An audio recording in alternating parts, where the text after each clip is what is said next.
Life begins in loss.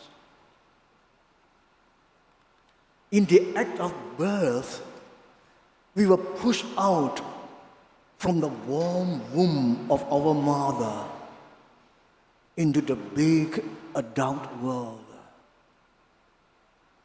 Disconnected from our mother, we screamed and protested as we were held upside down in the hands of a stranger. Our new separateness was frightening.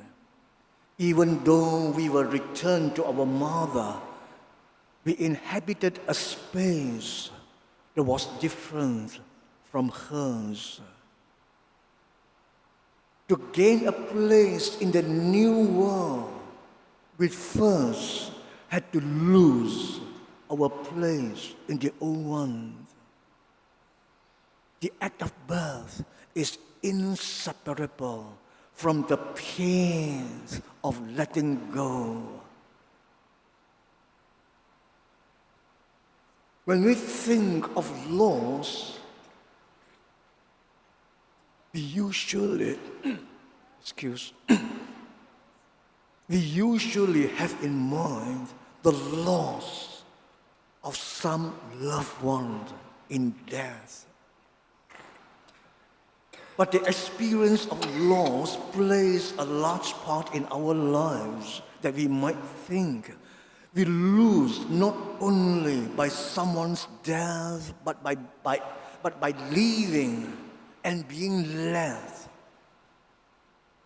by letting go and moving on, by relinquishing our false dreams. So throughout our lives, we have to face a whole series of necessary losses, people and relationships, jobs, status, reputations, positions, money,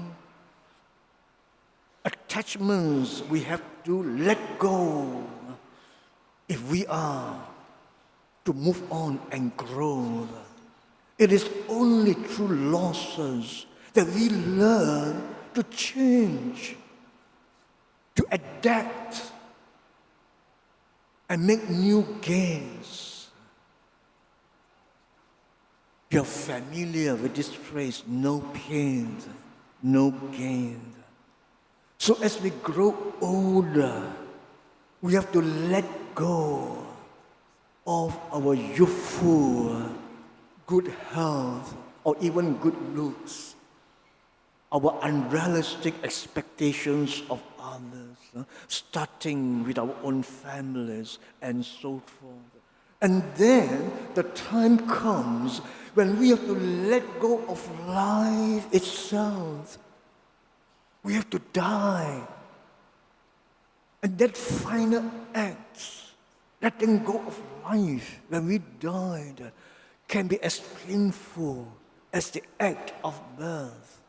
But in the midst of these losses, there can be new opportunities, new birth, new growth, and new life.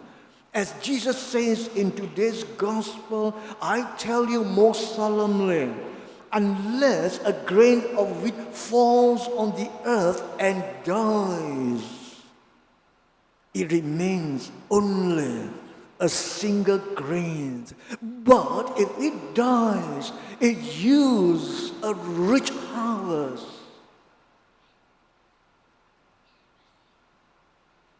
Now, Jesus' death is ahead of him. The hour has come. The pilgrims are arriving in Jerusalem for the feast of the Passover. At this Passover feast, the sacrificial lamb will be Jesus himself. The time has come for Jesus to face the loss of freedom, the loss of friends, the loss of support, thought and the laws of his own life. Not surprisingly, all these laws troubles him. In the Garden of Gethsemane, Jesus agonized over his approaching death, hoping and praying that it might be the Father's will to avoid the violent consequences of the mission. Jesus is troubled. But he rejects the temptation to ask the Father to save him from what is to come. And so he said, now my soul is troubled. What shall I say? Father, save me from this hour. But it was for this very reason that I have come to this hour. Father, glorify your name. Jesus is aware that the pains and the loss cannot be avoided if the Father's name is to be glorified. There is going to be gain from the pain. There is going to be glory from the way of the cross. The losing of his life is a necessary loss.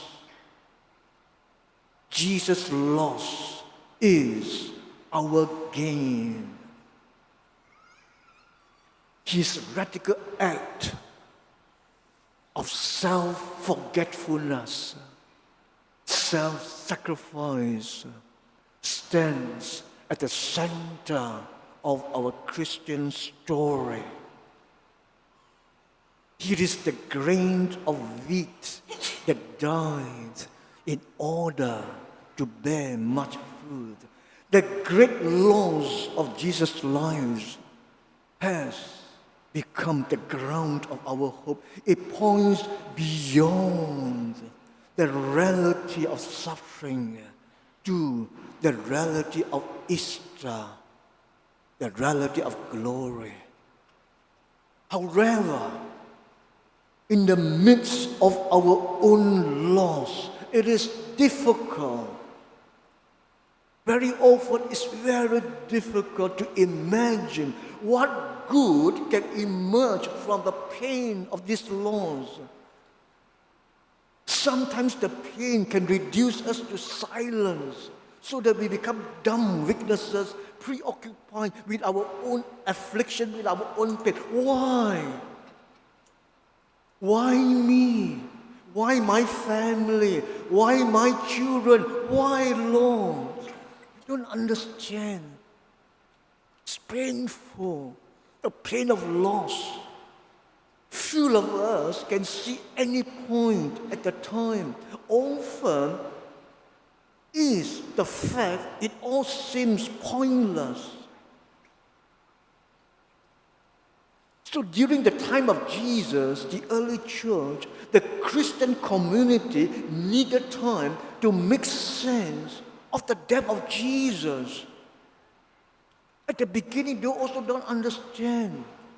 They need time, they need help to see that their immense loss was more than a terrible accident.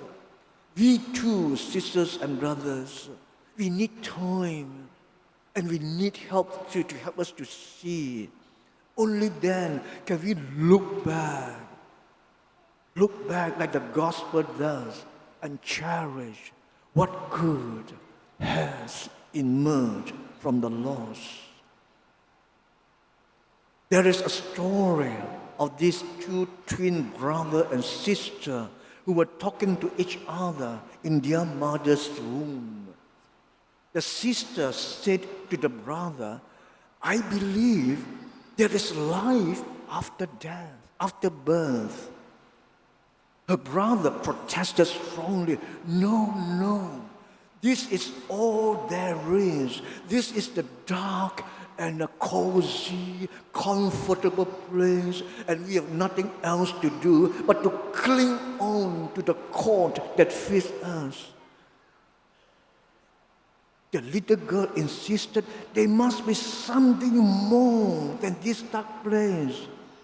There must be something else, a place where light, a place with light, where there is freedom to move. She still could not convince the twin brother. After some silence, the sister said again, I have something else to say, and I'm afraid that you won't believe that either. I think there is a mother. Her brother became furious. A mother? What are you talking about? I have never seen a mother, and neither have you. Who put that idea in your head? As I told you, this place is all we have. Why do you always want more? This is not such a bad place after all. We have all we need. So let us be contented. The sister finally said, don't you feel these squeezes every once in a while? Yes, they are quite unpleasant and sometimes even painful. Oh yes, he answered. What is so special about that? Well, the sister said, I think these squeezes are there to get us ready for another place, much more beautiful than this, where we will see our mother face to face. Don't you think that is exciting?